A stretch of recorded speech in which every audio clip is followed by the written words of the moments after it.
नमस्कार, आदाब। मैं राशिद हुसैन। आप देख रहे हैं आर भारत न्यूज़। आप सभी लोगों को पता है, अंकिता भंडारी उत्तराखंड प्रदेश की रहने वाली थी। अंकिता भंडारी की सोची समझी साजिश के तहत उसकी हत्या कर दी गई।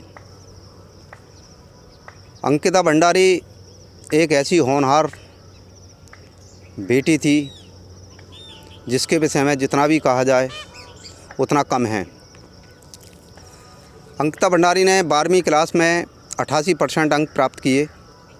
वो कुछ करना चाहती थी ज़िंदगी में, कुछ आगे बढ़ना चाहती थी और उसने होटल मैनेजमेंट का कोर्स किया।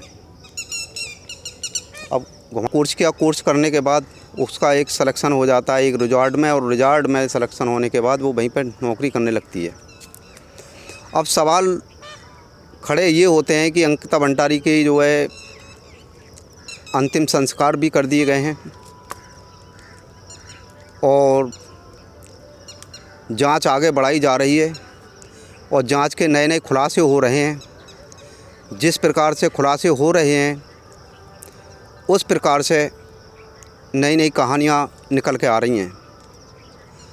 अंकिता भंडारी के जो हत्यारे हैं पुलकित आर्या एक रसूखदार परिवार से है, राजनेता परिवार से है।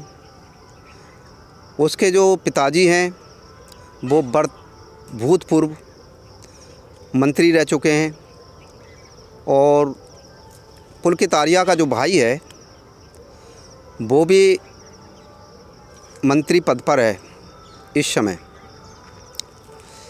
अब बात करते हैं अंकिता मर्डर केस की। अंकिता मर्डर केस में नए खुलासे निकल के आ रहे हैं कि रिजॉर्ट पर बगैर आदेश के, बगैर जांच के उस पर बुलडोज़र चला दिया गया। ये भी सवाल खड़ा होता है, जबकि बुलडोज़र चलाने के लिए डीएम और एसडीएम का आदेश होना ज़रूरी होता है, लेकिन ऐसा नहीं हुआ। आनन फानन में उस पर बुलडोज़र चलाया गया और चलाने के बाद में उसको तोड़ दिया गया। और अंकिता जिसमें रहती थी उस रूम को भी आग के हवाले कर दिया गया। अब सवाल ये उठता है कि ये जो आग के हवाले किया गया और बुलडोज़र जो चलाया गया तो वो किसके कहने पर चला। और जब अंकिता की मौत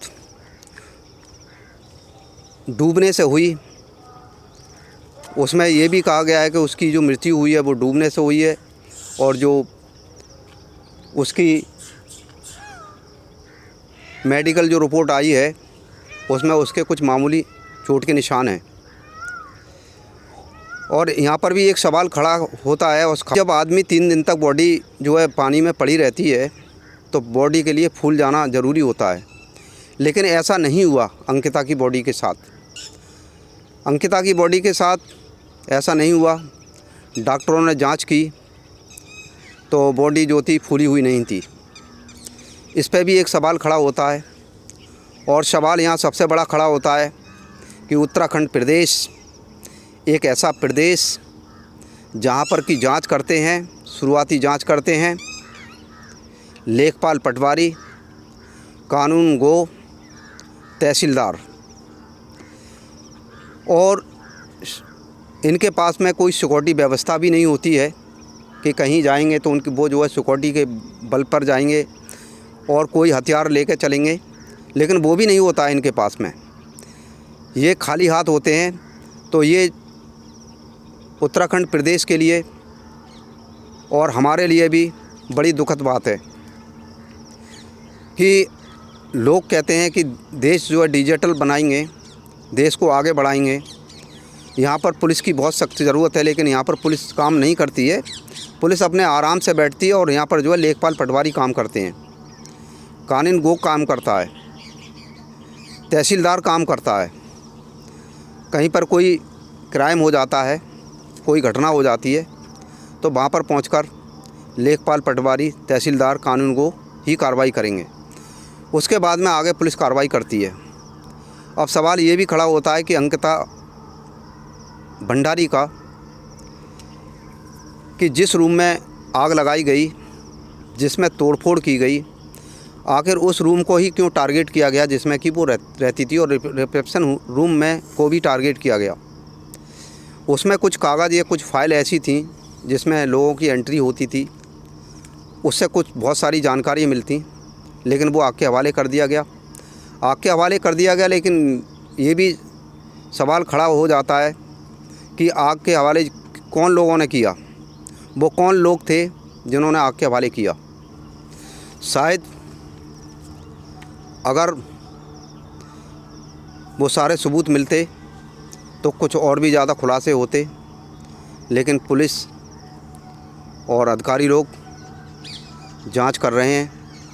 अब जांच में क्या निकल के आता है, क्योंकि सबूत तो मिटाए जा चुके हैं और सबूत के आधार पर ही केस लड़ा जाता है। मैं उत्तराखंड प्रदेश के निवासियों को मेरी तरफ से सलाम है, मैं उनको सलूट करता हूं कि आपने सभी लोगों ने मिलकर एकता का परिचय दिया और ये बड़ी अच्छी बात है। उत्तराखंड के मुख्यमंत्री साहब से मैं अपने चैनल के माध्यम से कहना चाहूँगा कि जैसे कि पुष्कर सिंह धामी साहब कि इस केस का जल्दी से जल्दी खुलासा करें, जनता के सामने हकीकत दिखाएं और जनता के सामने हकीकत लाएं, क्योंकि वो दिन भी दूर नहीं है कि 70 साल तक कांग्रेस ने राज किया और जनता ने जब निकाल के जब फेंका तो वो जो है दूध में से मक्खी की तरह फेंक दिया। तो इसकी जो है बिल्कुल सही तरीके से जांच हो, पड़ताल हो। चलिए, मैं अपनी बात को यहीं पर समाप्त करते हुए, मैं हूं राशिद हुसैन, आप देख रहे हैं आरएस भारत न्यूज़।